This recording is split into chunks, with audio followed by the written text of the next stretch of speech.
তড়িৎ প্রবাহের চুম্বক ক্রিয়া ও চুম্বকত্ব। এই অধ্যায়ের মধ্যে মেনলি দুইটা ফেজ আছে। তড়িৎ প্রবাহের চুম্বক ক্রিয়া এইটা একটা ফেজ, আর চুম্বকত্ব ওইটা আরেকটা ফেজ। ঠিক আছে? তো তড়িৎ প্রবাহের চুম্বক ক্রিয়া এই পার্টটার মধ্যে মেন কনক্লুসিভ কথা হচ্ছে কারেন্ট থেকে কি করে ম্যাগনেট তৈরি করা যায়। সেই ম্যাগনেটটা স্থায়ী ম্যাগনেট হতে পারে, ম্যাগনেটটা অস্থায়ী ম্যাগনেট হতে পারে, but the issue is current থেকে কেমনে আমরা ম্যাগনেট তৈরি করতে পারি। কারেন্ট থেকে কি তৈরি করতে পারি বাবারা? ম্যাগনেট তৈরি করতে পারি। আর পরের পার্টটা হচ্ছে চুম্বকত্ব, যেখানে বিভিন্ন ধরনের চুম্বকের বৈশিষ্ট্য, প্রপার্টিজ অফ ম্যাগনেট, এগুলো নিয়ে আলোচনা করা হয়েছে। তো একটু সহজ করে যদি বলি, এই প্রথম অংশটা 75% নিয়ে আছে, আর পরের অংশটা 25% নিয়ে আছে। এই 75% পুরাটাই বোঝা, আর ওই 25% পুরাটাই মুখস্থ। তো ওই 25% বইয়ের মোটামুটি 43-44 পৃষ্ঠা হয়। ওটাকে মিলিয়ে আমি তোমাদেরকে 2.5-3 পৃষ্ঠার একটা নোট দিব, তোমরা ওইটুকুটা মুখস্থ করবা। আমি পরে দিবনি, তাও ওটা মুখস্থ করতে হবে, কারণ ওখান থেকে এইচএসসিতেও মুখস্থ কোয়েশ্চেন আসে, মেডিকেলে দেখা যায় 2টা, অনেক সময় 3টা কোয়েশ্চেন চলে আসে খালি এই মুখস্থ পাঠটা থেকে, চুম্বকত্ব থেকে। তাই এটা মুখস্থ করতে হবে। আর সামনের অংশটা তো বোঝা, আমরা বুঝবো। আর 19 সালের পর বোর্ড পরীক্ষায় এখান থেকে কোয়েশ্চেন আসে নাই, কারণ 25 সাল পর্যন্ত এটা শর্ট সিলেবাসে ছিল না। সো তোমরাই 19-এর পর তোমরা এটা ফুল সিলেবাসে পড়ছো। মেডিকেল ব্যাচকে আমরা প্রত্যেকবারই পড়াইছি, বাট ডিটেলস থিওরি তোমরা অনেক বছর পর পড়তেছো। তো এই কারণে 5 তারিখের পর আমি তোমাদের প্র্যাকটিস শিট দিব, যতটা কনসাইজ করে দেওয়া যায়। নতুন প্র্যাকটিস শিট আগের নাই, বানায় আমি তোমাদেরকে দিব 5 তারিখের পর। এখন তো পরীক্ষার আগে দিলেও হোমওয়ার্ক দিতে পারছি, 5 তারিখের পর দেওয়াই ভালো। ওকে, সো এই অধ্যায়ে এই পার্ট দিয়ে আমরা শুরু করব। তার আগে চুম্বক সম্পর্কে একটু অল্প কিছু কথা জানতে হবে, হালকা পাতলা, যদিও আমি বেসিক ক্লাসে বলেছিলাম। তো চুম্বক অনেক ধরনের হতে পারে, এটা খুব ক্লিয়ার কাট একটা দণ্ড চুম্বক, কারণ দেখতে দণ্ডের মতো। তো এটা যদি দণ্ড চুম্বক হয়, এর দুই পারে দুইটা মেরু থাকে, যাকে ইংরেজিতে বলা হয় পোল। উত্তর মেরু, দক্ষিণ মেরু, নর্থ পোল, সাউথ পোল। তো এই পোলটা একবারে ধারে না থাকে, একটুখানি ভিতরে থাকে। তো নর্থ সাউথ সুন্দর করে লিখলাম। বামেও থাকতে পারে, ডানেও থাকতে পারে, ডাজেন্ট ম্যাটার। এটা সাউথ, ওটা নর্থ হতে পারে, এটা কোনো বিষয় না। তো এই নর্থ পোল থেকে সাউথ পোলের মধ্যবর্তী যে দূরত্ব, অর্থাৎ এই দুইটা পোলের মধ্যবর্তী যে দূরত্ব, তাকে আমরা বলি চুম্বক দৈর্ঘ্য। নর্থ পোল এবং সাউথ পোল, অর্থাৎ এই দুইটা পোলের মধ্যবর্তী দূরত্বকে আমরা বলি চুম্বক দৈর্ঘ্য। দুইটা পোলের মধ্যবর্তী দূরত্বকে কি বলবো আমরা? চুম্বক দৈর্ঘ্য। আর স্কেল, একবারে একটা বড় স্কেল দিয়ে যদি একবারে এই কোণা থেকে এই কোণা পর্যন্ত আমরা মাপি, তাইলে আমরা যেই দৈর্ঘ্যটা পাবো তার নাম হলো জ্যামিতিক দৈর্ঘ্য। তার নাম কি বাবারা? জ্যামিতিক দৈর্ঘ্য। ওকে, তাহলে নর্থ থেকে সাউথ পর্যন্ত যে দৈর্ঘ্যটা, তার নাম হচ্ছে চুম্বক দৈর্ঘ্য। আর এই চুম্বকের এই পুরা যে দৈর্ঘ্যটা, এর নাম হলো জ্যামিতিক দৈর্ঘ্য। এর নাম কি বাবারা? জ্যামিতিক দৈর্ঘ্য। ঠিক আছে, তার মানে দেখেই বুঝতে পারছো জ্যামিতিক দৈর্ঘ্যটা একটু বড় আর চুম্বক দৈর্ঘ্যটা একটু ছোট। তো খুব সহজে আসলে পোল চিনা যায়, কারণ পোল মানে হচ্ছে একটা চুম্বকের যেই জায়গাতে আকর্ষণ বলের মান সর্বোচ্চ, ওই জায়গাটাকে বলা হয় পোল। একটা চুম্বককে যদি লোহার গুঁড়ার মধ্যে ছিটিয়ে দেওয়া হয়, দিয়ে যদি চুম্বকটাকে তুলে নেওয়া হয়, যেই জায়গাগুলোতে সব থেকে বেশি লোহার গুঁড়া জমা হয়, ওটাকেই বলে পোল। এইভাবে করে দূরত্ব মাপা খুব সহজ। তো এইভাবে জ্যামিতিক দৈর্ঘ্য আর চুম্বক দৈর্ঘ্য, এই দুইটা দৈর্ঘ্য পরিমাপ করে একটা অনুপাত করা হয়েছে। এই অনুপাতটাকে আমরা বলতে পারি চুম্বক দৈর্ঘ্য। চুম্বক দৈর্ঘ্য ডিভাইডেড বাই জ্যামিতিক দৈর্ঘ্য, এই অনুপাতটাকে আমরা বলতে পারি চুম্বক দৈর্ঘ্য ডিভাইডেড বাই জ্যামিতিক দৈর্ঘ্য। তো এই চুম্বক দৈর্ঘ্য এবং জ্যামিতিক দৈর্ঘ্যের অনুপাতের মানটা একবারে ফিক্সড।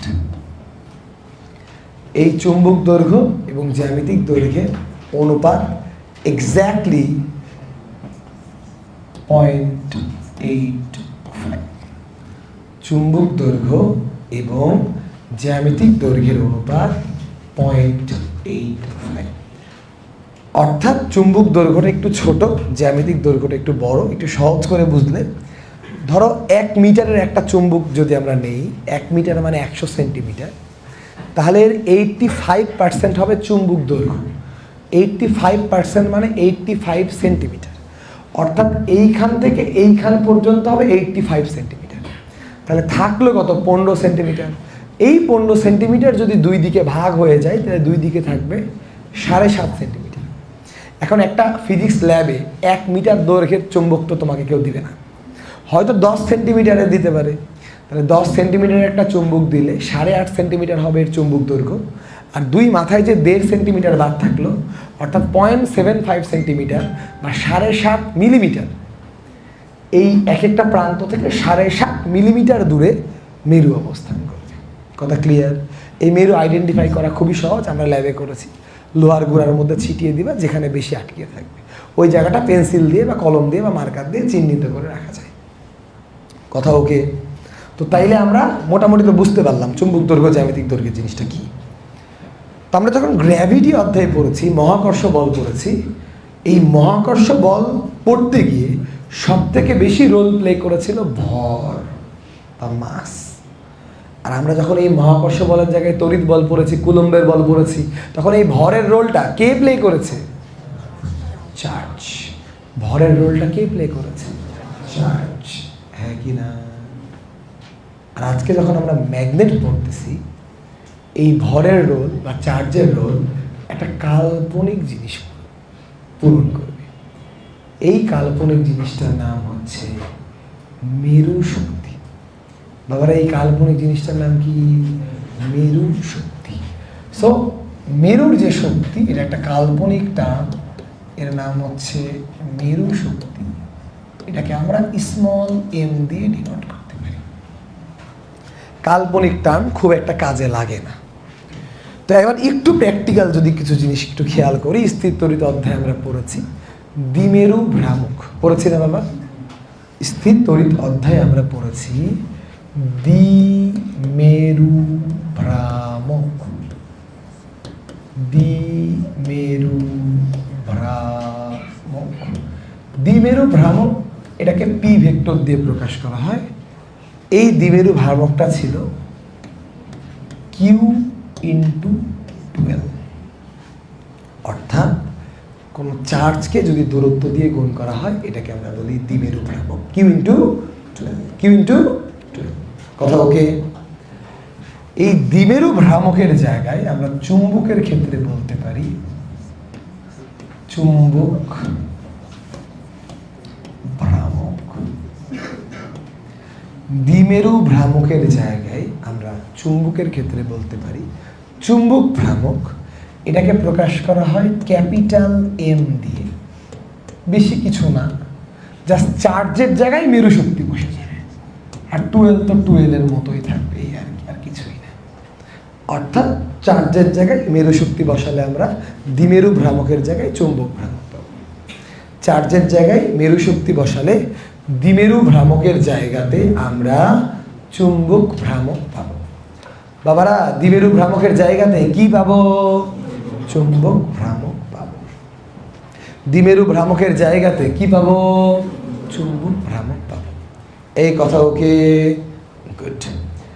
এরপরে আরেকটা জিনিস বেসিক ক্লাসে আমরা আলোচনা করেছিলাম যে একটা চুম্বককে আমরা যতগুলাই টুকরা করি না কেন, মনে করো ইহা একটা চুম্বক, একে আমরা যতগুলাই টুকরা করি না কেন, লাইক নর্থ সাউথ, প্রত্যেকটা টুকরাই কিন্তু নতুন নতুন চুম্বক হয়ে যায়। ধরো এখান থেকে কাটলাম, ধরো এখান থেকে কাটলাম, কাটতেই তো পারি তাই না? যতগুলাই টুকরা করি না কেন প্রত্যেকটা টুকরাই কিন্তু নতুন নতুন কি হবে, চুম্বকে পরিণত হবে। এবং সিস্টেমটা এরকম, প্রথমটা নর্থ ছিল নর্থ রাখো, এটা সাউথ ছিল সাউথ রাখো, নর্থকে ভালোবেসে সাউথ আসবে, সাউথকে ভালোবেসে নর্থ আসবে, নর্থকে ভালোবেসে সাউথ আসবে, সাউথকে ভালোবেসে নর্থ আসবে। অর্থাৎ তুমি একটাকে 3টা টুকরা করলে টোটাল চুম্বক কয়টা হয়ে যাবে, 3টা হয়ে যাবে। তুমি যতগুলো টুকরা করবা প্রত্যেকটা টুকরাই একটা একটা করে কি হয়ে যাবে, চুম্বকে পরিণত হয়ে যাবে। কথা কি ওকে? কথা ক্লিয়ার? এবার আরেকটু পড়ার মধ্যে ঢোকার জন্য আমাদেরকে কি করতে হবে, চুম্বকের সাথে ইলেকট্রিসিটির সাদৃশ্য এবং বৈসাদৃশ্যটা অ্যাড করে নিতে হবে। তো একটু আমরা তড়িতের সাথে চুম্বকটা মিলিয়ে নিয়ে একটা ছোট্ট ছক করব, ছোট, বেশি বড় না। সো আমরা 2টা ভাগে ভাগ করছি, যার একদিকে আমরা লিখব তড়িৎ, আরেক দিকে আমরা লিখব চুম্বক। একদিকে আমরা লিখব তড়িৎ, আরেক দিকে আমরা লিখব চুম্বক। আরেক দিকে কি লিখবো বাবারা, চুম্বক। তাহলে একদিকে লিখলাম তড়িৎ আর আরেক দিকে আমরা লিখছি চুম্বক। এখন এই 2টা সেগমেন্টের একটু আমাদের কাছে বুঝতে হবে আর কি। তো সবার আগে যদি খেয়াল করি, তড়িৎ বল বলতে আমরা বেসিক্যালি কুলম্বের বল বোঝাই, এই জন্য এটাকে সাধারণত আমরা এফসি দিয়ে প্রকাশ করি। আর তড়িৎ বলের একক কিন্তু হয় নিউটন। তড়িৎ বলের একক কি হয়, নিউটন। ঠিক তেমন করে চুম্বক বল যদি আমরা প্রকাশ করি, এটাকে এফএম দিয়ে প্রকাশ করা হয়। এই চুম্বক বলের এককও নিউটন। মানে হোক সেটা তড়িৎ বল, হোক সেটা চুম্বক বল, এর একক নিউটন। নিশ্চয়ই হাসি লাগছে, ভাই কি পড়াচ্ছেন, বলের একক তো নিউটনই হবে। বলের একক নিউটন হবে, প্রাবল্য বিভব অন্য কিচ্ছুর একক মিলবে না, শুধু বলের এককই মিলে। অর্থাৎ ইলেকট্রিসিটি আর ম্যাগনেটিজমে শুধু বলের একক নিউটন, বাকি এককগুলো ইলেকট্রিসিটিতে যা ম্যাগনেটিজমে তা না। ঠিক আছে, এই কারণে লিখলাম। তো বলের চক্কর মনে করো শেষ। এবার আসো প্রাবল্য। তড়িৎ প্রাবল্যকে ই দিয়ে ডিনোট করা হয়, আর তোমরা জানো প্রাবল্যের একক ছিল নিউটন পার কুলম্ব।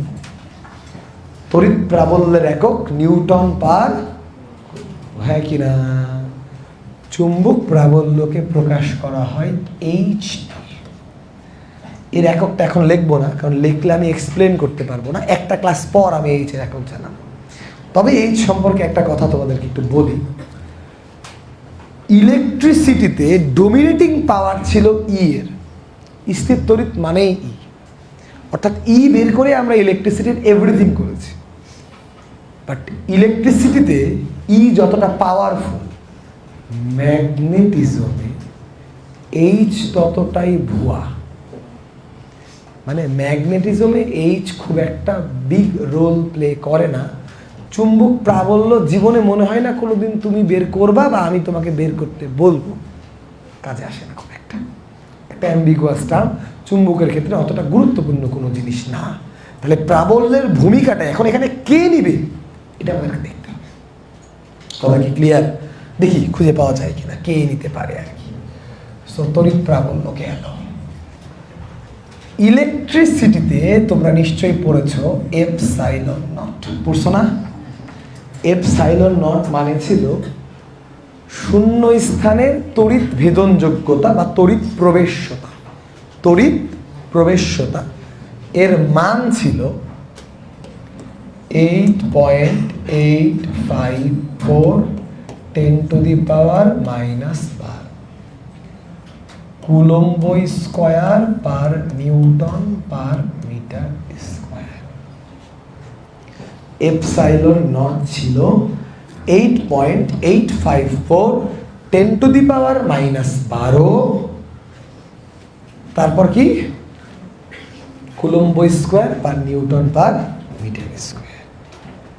এই এপসাইলন নটের অনুরূপ ম্যাগনেটে একটা টার্ম ব্যবহার হবে যার নাম হচ্ছে মিউ নট।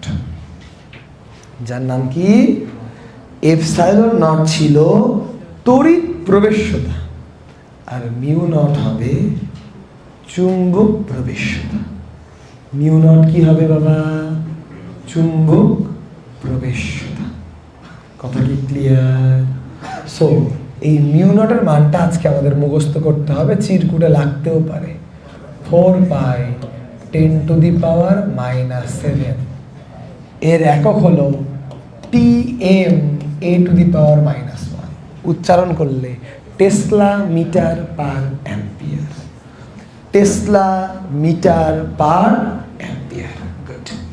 তাহলে তড়িতের ইকুইভ্যালেন্ট টার্ম কি চলে আসলো? মিউ নট বা মিউ নট। কি আসলো? Mu not.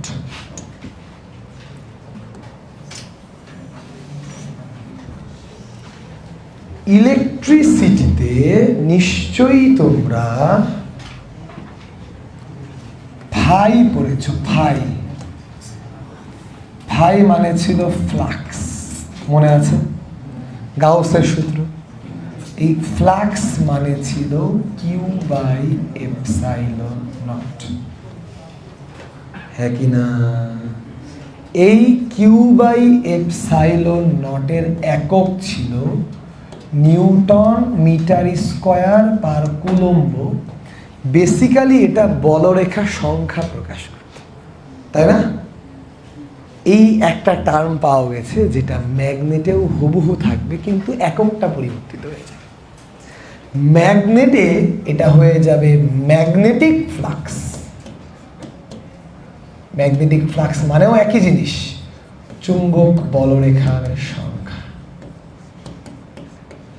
ম্যাগনেটিক ফ্লাক্সের একক হয়ে যাবে বিজ্ঞানী ওয়েবারের নাম থেকে, ওয়েবার, WB। ম্যাগনেটিক ফ্লাক্সের একক ওয়েবার, WB। ওয়েবার বা কি? WB। ইলেকট্রিসিটিতে আমরা কখনো যেই টার্মটা ইউজ করিনি, এরকম একটা টার্ম ম্যাগনেটিজমে বেশ ভালো ব্যবহৃত হয়। ইলেকট্রিসিটিতে E/A এই টার্মটা আমরা কখনো ব্যবহার করিনি। φ/A এই টার্মটাও আমরা কখনো ব্যবহার করিনি। আমরা কি ব্যবহার করেছি? নেভার, কখনো করিনি। করছি? বাট ম্যাগনেটিজমে এই φ/A, φ/A মানে কি? একক ক্ষেত্রফলে ফ্লাক্স। এটাকে বলা হয় ফ্লাক্স ঘনত্ব। এই টার্মটার গুরুত্ব অপরিসীম টু দি পাওয়ার অপরিসীম। এটাকে বলা হয় বি। কি বলা হয়? বি। এই বি এর পরিচয় হচ্ছে চুম্বক ক্ষেত্র। চুম্বক ক্ষেত্র। এই বিকে বলা হয় ফ্লাক্স ঘনত্ব। এই বিকে বলা হয় চুম্বক ক্ষেত্র প্রাবল্য। চুম্বক ক্ষেত্র প্রাবল্য অর্থাৎ সোজা বাংলায় একক ক্ষেত্রফলে বলরেখার সংখ্যাই হচ্ছে বি। একক ক্ষেত্রফলে বলরেখার সংখ্যায় বি। যেহেতু এটা খুবই গুরুত্বপূর্ণ, এর এককটাও খুব ভাইটাল। বি এর একক হচ্ছে টেসলা। আর এই টেসলাকে লেখা যায় ওয়েবার পার মিটার স্কয়ার। ওই যে বলছিলাম না, এর রোলটা ম্যাগনেটিজমে কে প্লে করবে? ম্যাগনেটিজমে প্লে করবে বি। এবং আমাদের এই পুরো অধ্যায়টাই বি ডেডিকেটেড। এই অধ্যায়ে আমরা বের করব how to produce B and how to use B. কেমন করে বি তৈরি করে আর কেমন করে বি খরচ করে, এটা পড়তে অধ্যায় শেষ হয়ে যাবে। সো এই অধ্যায়ে খালি B B B B B B B B নিয়ে থাকতে হবে। সো এই অধ্যায়ে সব কিছুই খালি বি নিয়ে। কথা ক্লিয়ার? তাহলে এই পুরো অধ্যায়টা আমরা এই বিকে নিয়েই থাকবো। কথা ক্লিয়ার? তাহলে আগে থেকেই মাথার মধ্যে ঢুকায় নাও বাবা, বি এর একক কি? টেসলা বা weber per metre square. Weber per metre square. Okay, এবার আমরা টাইপ ভিত্তিক পড়া শুরু করতে পারি। এই অধ্যায়ের প্রথম টাইপ নাম্বার 1, নাম হলো ফাই। ফাই মানে কি? ফ্লাক্স। ফ্লাক্স মানে হচ্ছে বলরেখা সংখ্যা। বাবারা, ফ্লাক্স মানে কি? বলরেখার সংখ্যা। এখন ধরো আমি তোমাদেরকে ক্ষেত্রফল দিয়ে দিলাম আর ফ্লাক্স ঘনত্ব দিয়ে দিলাম, মানে বি দিয়ে দিলাম আর এ দিয়ে দিলাম। এ মানে ক্ষেত্রফল, বি মানে হচ্ছে চৌম্বক ক্ষেত্র বা ফ্লাক্স ঘনত্ব। আচ্ছা বাবা, বি মানে কি? ফাই বাই এ না? তাহলে ফাই বাই এ কে এ দিয়ে গুণ করলেই তো ফাই পাওয়ার কথা, অর্থাৎ এ আর বি গুণ করলেই ফাই পাওয়ার কথা। আবারও যদি বলি, বি মানে হচ্ছে একক ক্ষেত্রফলে বলরেখা কয়টা, আর ফাই মানে হচ্ছে মোট বলরেখা কয়টা। তাহলে একক ক্ষেত্রফলের বলরেখাকে ক্ষেত্রফল দিয়ে গুণ করলে মোট বলরেখা পাওয়া যাবে। একটা বেঞ্চে 5 জন বসতে পারে, 10টা বেঞ্চে কয়জন বসতে পারবে? 50 জন। এরকম আরেকটু ফিল করো, মনে করো আমার ঠিক অপোজিট দেয়াল থেকে, আমার ঠিক অপোজিট দেয়াল থেকে বলরেখাগুলো লম্বভাবে বের হয়ে আমার দিকে আসছে। বলরেখাগুলো লম্বভাবে বের হয়ে আমার দিকে আসছে। আসতে পারে কি না? পারে। এখন মনে করো ওর বি আমি জানি, বি মানে হচ্ছে একক ক্ষেত্রফলে কয়টা বলরেখা বের হচ্ছে জানি। এখন বলরেখাগুলো লম্বভাবে এসে আমার গায়ে আঘাত করবে, ধরো আমার ক্ষেত্রফলও জানি, তাহলে আমার মধ্যে টোটাল ফ্লাক্স কত হবে? ওই বলরেখার বিকে আমার ক্ষেত্রফল দিয়ে গুণ করবো। কিন্তু আমার দিকে তীর আসলে আমি তো এরকম সোজা দাঁড়ায় থাকবো না, আমি তীর থেকে বাঁচার জন্য একটু বাঁকার চেষ্টা করব। তা আমি যদি এরকম বাঁকিয়ে যাই আর তীর যদি ওখান থেকে আসে, তাহলে আমার পুরা ক্ষেত্রফলটা তো তীরের গায়ে লাগছে না, ক্ষেত্রফলটা কমে যাচ্ছে। তাহলে এই বরাবর টোটাল ক্ষেত্রফলটা যদি এ হয়, আর আমার এই অবস্থান আর এই অবস্থানের মধ্যবর্তী কোণ যদি থিটা হয়, তাহলে এই অবস্থানকে আগের অবস্থানে নিয়ে যেতে গেলে আমাকে লিখতে হবে এ কস থিটা, হ্যাঁ কি না? তাহলে যদি কোনো অ্যাঙ্গেল থাকে এদের মধ্যে, তাহলে ফাইটা হয়ে যাবে এ বি কস থিটা, এ বি কস থিটা। আরেকটু ভিন্ন করে বোঝানোর চেষ্টা করি। ধরো বোর্ডের মধ্যে ওই ক্ষেত্রফলটা আঁকলাম, এই হচ্ছে ক্ষেত্রফল, এটা হচ্ছে এ। আর তোমরা মনে হয় ভালো করে জানো ক্ষেত্রফল ভেক্টরকে মনে হয় আমরা এ ভেক্টর দিয়ে প্রকাশ করি, তাই না বাবারা? ক্ষেত্রফল ভেক্টরকে কি ভেক্টর দিয়ে প্রকাশ করি? এ ভেক্টর দিয়ে প্রকাশ করি, হ্যাঁ কি না? সো ক্ষেত্রফল ভেক্টর হচ্ছে এটা, হ্যাঁ কি না? আর একটু যদি বোঝার মতো করে বলি, তাহলে এই বোর্ডটা মনে করো ক্ষেত্রফল, তাহলে আমার মাইকটা হচ্ছে ক্ষেত্রফল ভেক্টর। ওকে, এখন ম্যাগনেটিক ফ্লাক্সের যে বলরেখা, ওটা যদি এই ক্ষেত্রফল ভেক্টরের সমান্তরালে আসে, মানে ক্ষেত্রফলের উপর লম্বভাবে আসে, মানে ক্ষেত্রফল ভেক্টরের সমান্তরালে আসে, তাহলে কি পুরোটাই এর মধ্যে ঢুকে যাবে? তাহলে থিটার মান 0 ডিগ্রি, হ্যাঁ কি না? কিন্তু যদি এই বোর্ডের মধ্যে বলরেখাগুলো এরকম বাঁকা করে আসে, তাহলে ক্ষেত্রফল ভেক্টর আর বলরেখা এদের মধ্যবর্তী কোণ মনে করো থিটা, মধ্যবর্তী কোণ কত? তাহলে যদি এইটা হয় বি ভেক্টর, তাহলে এই বি ভেক্টর আর এ ভেক্টরের মধ্যবর্তী কোণ কত?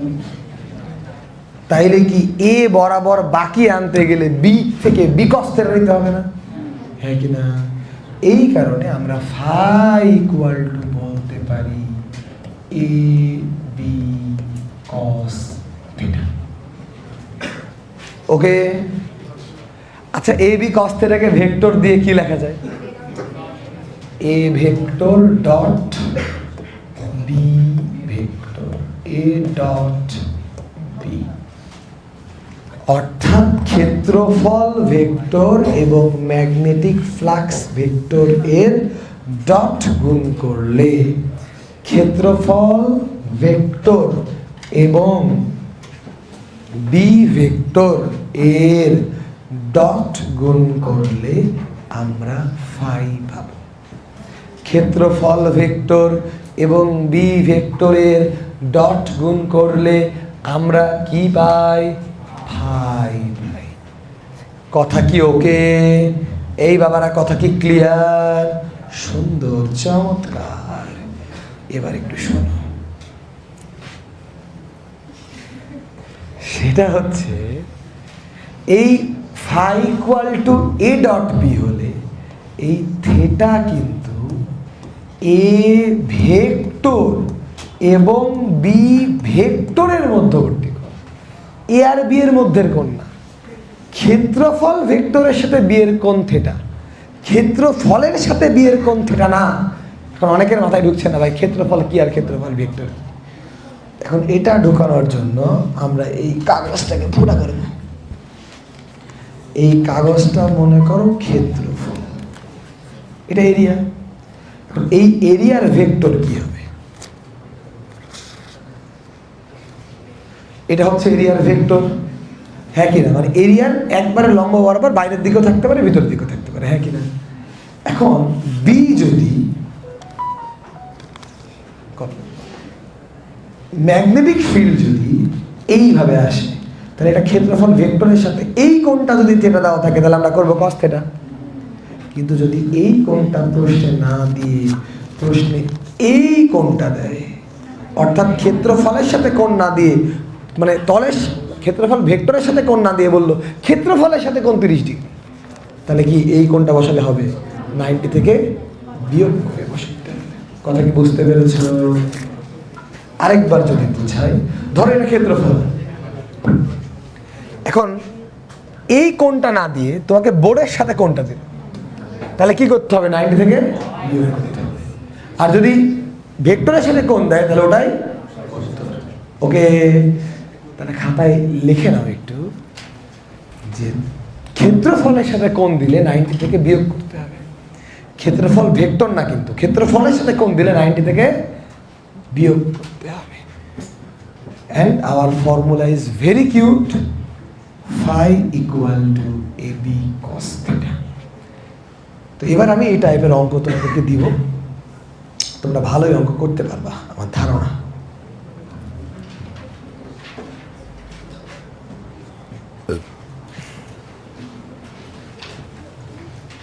ওকে,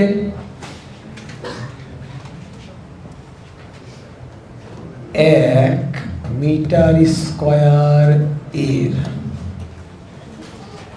1 মিটার স্কয়ারের কোন তলে 10⁻² টেসলা এর চুম্বক ক্ষেত্র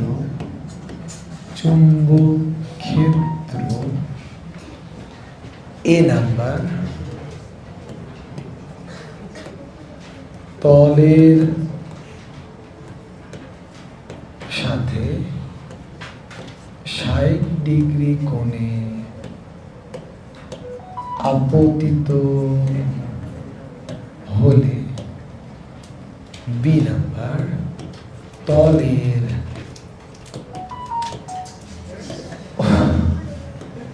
অভিলম্বের সাথে 60 ডিগ্রি কোণে আপতিত হলে চুম্বক ফ্লাক্স কত? করে ফেলো।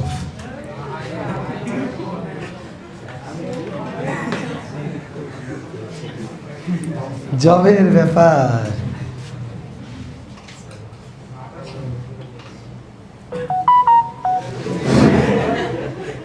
এগুলা সব তোমাদের রেজিস্ট্রেশন করছে গো।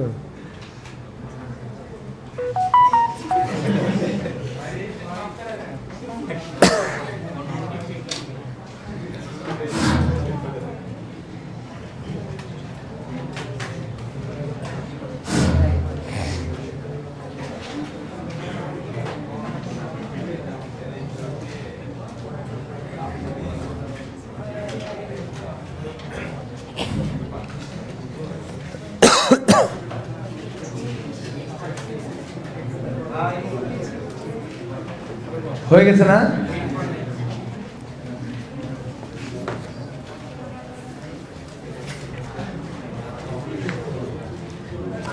সুকা কামন্তর ভু কামন্তর ছু।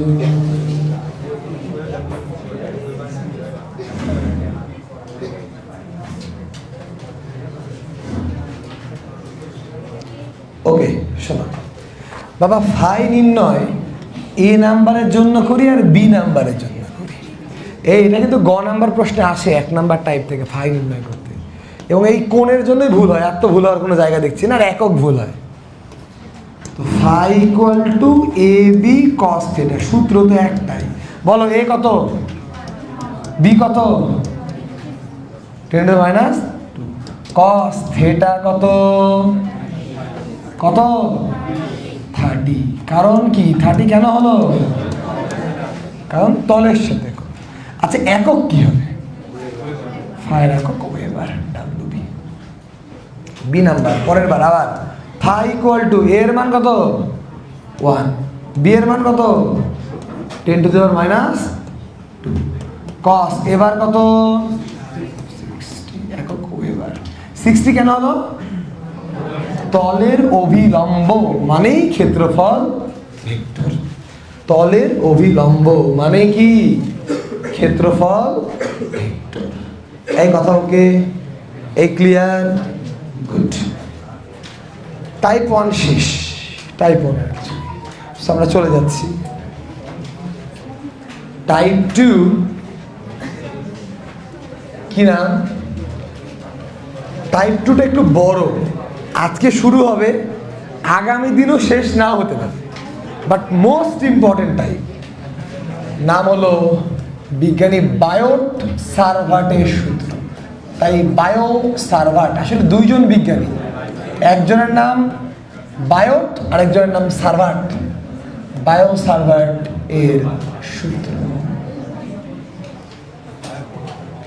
Type 2 the most important type.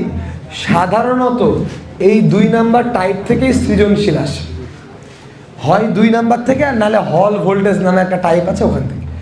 এই দুইটার একটা থেকেই জেনারেলি সৃজনশীল পরীক্ষায় আসে। ওকে, তো বায়ো সারভাটের সূত্র। সবার আগে একটু যদি প্রেক্ষাপটটা খেয়াল করো, তড়িৎ শক্তি থেকে চুম্বক শক্তি তৈরি সম্ভব, সবার আগে এটা লক্ষ্য করেন বিজ্ঞানী ওয়েরস্টেড। তড়িৎ থেকে যে চুম্বক তৈরি সম্ভব, সবার আগে এটা লক্ষ্য করেন বিজ্ঞানী ওয়েরস্টেড। কিভাবে, বিজ্ঞানী ওয়েরস্টেড ওই যে পাতের মতো কিছু একটা ছিল, ওর সাথে ব্যাটারি লাগিয়ে দেখে যে বিদ্যুৎ প্রবাহ হলে ওটা মানে লোহার গুঁড়াকে আকর্ষণ করে, বিদ্যুৎ প্রবাহ বন্ধ করে দিলে আর আকর্ষণ করে না, তার মানে বিদ্যুৎ প্রবাহ থেকে চুম্বক ধর্ম আসছে। কিন্তু বিজ্ঞানী ওয়েরস্টেড এই চুম্বকটা যে তৈরি হচ্ছে, চুম্বকটা কেমন, শক্তিশালী, দুর্বল, শক্ত, ভোঁতা, এই বিষয়ে কোনো কথা বের করতে পারেননি। অর্থাৎ এই চুম্বকটা যে উৎপন্ন হলো, এই চুম্বকের মান সম্পর্কে ওয়েরস্টেড কোনো কথা বলতে পারেন নাই। এই চুম্বকের মানটা কেমন হবে, এইটা লক্ষ্য করার জন্য, এই চুম্বকের মান কেমন হবে এইটা লক্ষ্য করার জন্য সবার আগে সূত্র বের করেন বিজ্ঞানী বায়োট এবং সারভাট, দুজন বিজ্ঞানী। এই কারণে এটা খুব ইম্পর্টেন্ট। অর্থাৎ এখান থেকে আমরা ইনডিউস মানে তৈরি হওয়া বিয়ের মান বের করতে পারি। কথা ক্লিয়ার? তো বায়োট সারভাট বলল যে একটা অসীম দৈর্ঘ্যের তার নিয়ে নাও, নিয়ে এলাম একটা অসীম দৈর্ঘ্যের তার। তাহলে মাইনাস ইনফিনিটি থেকে ইনফিনিটি, কি কি কি অসীম দৈর্ঘ্যের তার মানে তোমার বাড়ির পাশ দিয়ে যে কারেন্টের তারগুলো যায় ওগুলো অসীম দৈর্ঘ্যের তার। ওগুলো শুরু কোথায় শেষ কোথায় তুমি জানো? তো এই তাহলে একটা অসীম দৈর্ঘ্যের তার, বায়োট সারভাট বললো ধরে নাও এই তারের মধ্যে দিয়ে আই পরিমাণ বিদ্যুৎ প্রবাহিত হচ্ছে। কি পরিমাণ? বললো এই তারের একটা ক্ষুদ্র দৈর্ঘ্য নাও আর নাম দিয়ে দাও ডিএল। মানে পুরা তারের মধ্যে একটা পয়েন্ট নাও, যেই পয়েন্টটাকে বলো ডিএল। আর এই ডিএল এর জন্য এই তার থেকে একটা নির্দিষ্ট দূর পর একটা পয়েন্ট নাও, ডিএল এর জন্য বি তৈরি হবে, তাই এটা হবে ডিবি। মানে একটু বোঝাই, এই পুরা তারের জন্য যে বি তৈরি হবে তার নাম বি, তার একটা ছোট্ট অংশ ডিএল এর জন্য যে বি তৈরি হবে তার নাম ডিবি। ওকে, এখন এই ডিএল থেকে এইটুকুটা দূরত্ব মনে করো আর এই জায়গার মধ্যবর্তী কোণ মনে করো থিটা। তাহলে বিজ্ঞানী বায়োট সার্ভার বলল যে আমরা এখন এই আই, ডিএল, থিটা, আর এই জিনিসগুলোর পরিবর্তনে ডিবি এর পরিবর্তন দেখব। ডিবি মানে উৎপন্ন বি, উৎপন্ন। তো এই পরিবর্তনটা বায়োট সার্ভার তো দেখছে। তোমরা যদি বায়োট সার্ভারের সূত্র চিন্তা না করে নিজের কমন সেন্স থেকে চিন্তা করো, তাহলে জীবনেও তোমার ভুল হবে না। তাই একটু নিজের কমন সেন্স থেকে চিন্তা করো। কারেন্টের মান বেশি দিলে উৎপন্ন বি বেশি হওয়া উচিত না কম হওয়া উচিত? ইয়েস, বায়োট সার্ভারটা তাই দেখলো যে তুমি যত বেশি কারেন্ট দিবা উৎপন্ন বি তত বেশি হবে, যত বেশি পড়াশোনা করবা পরীক্ষার নাম্বার তত বেশি হবে। চাপ বেড়া। এবার ডিএল ছিল তারের দৈর্ঘ্য, তারের দৈর্ঘ্য ডিএল। এই ডিএলটা যত বেশি জায়গা জুড়ে নিবা বি এর মান তত বেশি হবে না কম? বেশি হবে। তার যত বেশি বড় ওই তারের কাছাকাছি বি তত বেশি বড়। সো এই DB is proportional to DL. এরপর বিজ্ঞানী বায়োট সার্ভার নিজে পর্যবেক্ষণ করে দেখলেন DB is proportional to sine theta. এটা কি করে আমি একটু বোঝাচ্ছি, একবার বলবো শোনো। বায়োট সার্ভার কি করলো, এই ডিএল এর ঠিক লম্বালম্বি দেখলো, মানে ডিএল ভেক্টরের লম্বালম্বি দেখলো ডিবি এর মান পাওয়া যাচ্ছে হাইয়েস্ট, অর্থাৎ কারেন্টের মান পরিবর্তন না করে ডিবি এর মান অনেক বেশি। আর এই ডিএল এর সমান্তরাল এই হলুদ রেখা বরাবর মান নিয়ে দেখলো all the way zero, all the way zero. এখন ডিএল এর সমান্তরালে জিরো, ডিএল এর লম্ব বরাবর সর্বোচ্চ, তখন সে চিন্তা করলে এটা কোথায় হয়? এটা হয় সাইনে। সাইনের লম্ব বরাবর মান 1 সর্বোচ্চ, আর সমান্তরালে মান সর্বনিম্ন, সেটা কত? 0। সেটা কত? 0। কথা কি বুঝতে পেরেছি? ওইখান থেকে বায়োট সার্ভার পাইলো dB is proportional to sine theta. আর হচ্ছে এদের মধ্যবর্তী দূরত্ব। একটু নিজের বিবেককে প্রশ্ন করো, তার থেকে দূরত্ব যত বাড়াবা বি তত বাড়বে না কমবে? কমবে। এবং সাধারণত দূরত্বের সাথে সম্পর্কগুলা দূরত্বের বর্গের ব্যস্তানুপাতিক হয়। সো একই সম্পর্ক, DB is proportional two 1/r²। তোমরা ভালো করেই জানো সবগুলো সমানুপাতিককে এক করে দেওয়া যায়। So dB is proportional to I dl sine theta by r²। সমানুপাতিক চিহ্ন তুললে কি জানি বা করতে হয়? ধ্রুবক দিতে হয়।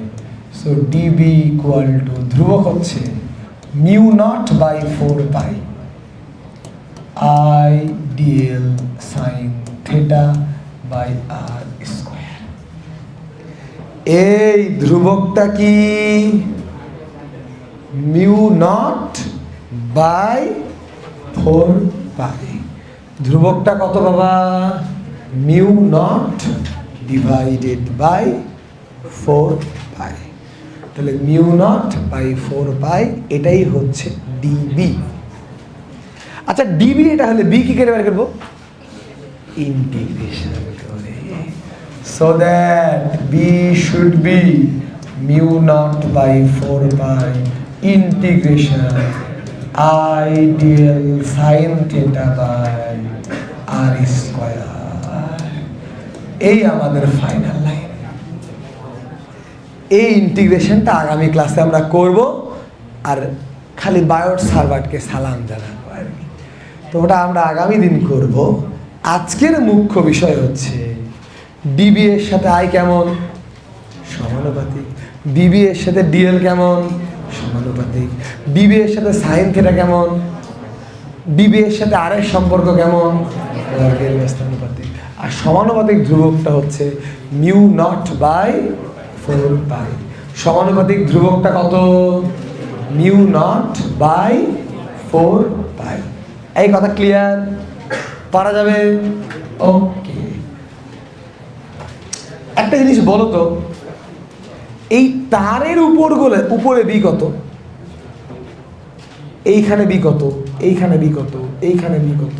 এইখানে বি কত? শোনো, তুমি যেই তারের উপরে তুমি কাজ করবা, ওই তারের উপরে ডিএল এর সাথে বি এর মধ্যবর্তী কোণ তো 0 ডিগ্রি হবে। সাইন 0 মান কত? তাই কোনো যেই তারে কারেন্ট যাচ্ছে ওই তারের উপরে কোনো চুম্বক তৈরি হবে না। মানে ধরো তার যেটা, তারটা চুম্বক হবে না, তারের কারণে বাইরে চুম্বক হবে। কথা কি বোঝা গেল? খাতায় লিখে দাও, তড়িৎবাহী যে তার, ওই তারের উপরে কোনো বি তৈরি হয় না, ওই তারের কারণে অন্যের উপরে বি তৈরি হয়। কথা কি বোঝা গেছে? তড়িৎবাহী তারের জন্য ওর নিজের উপরে বি তৈরি হয় না, ওর আশেপাশে বি তৈরি হয়। মানে যেই তারে কারেন্ট আছে ওই তারে বি তৈরি হবে না, ওর পাশের তারে বি তৈরি হতে পারে, ওর থেকে একটু দূরে বি তৈরি হবে, ওর উপরে বি তৈরি হবে না, কারণ থিটার মান 0 ডিগ্রি চলে আসবে। থিটার মান 0 ডিগ্রি চলে আসবে।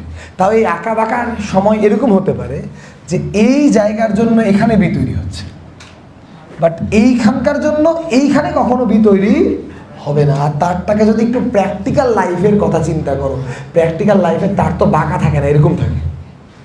তাহলে এই তারের ডিএল অবভিয়াসলি এরকম, তাই তুমি এই বরাবর যেখানেই নাও সাইন থিটার মান 0 হয়ে যাবে আর কি। তাই একটা তারের উপরে বি কত? কত? এই পর্যন্ত ওকে পারা যাবে? বন্ধ দেখাতা। তোমাদের পাশে আছে আরে ফিজিক্স, লক্ষ্যে পৌঁছে দিতে স্বপ্ন সারথি, লক্ষ্যে পৌঁছে দিতে স্বপ্ন সারথি।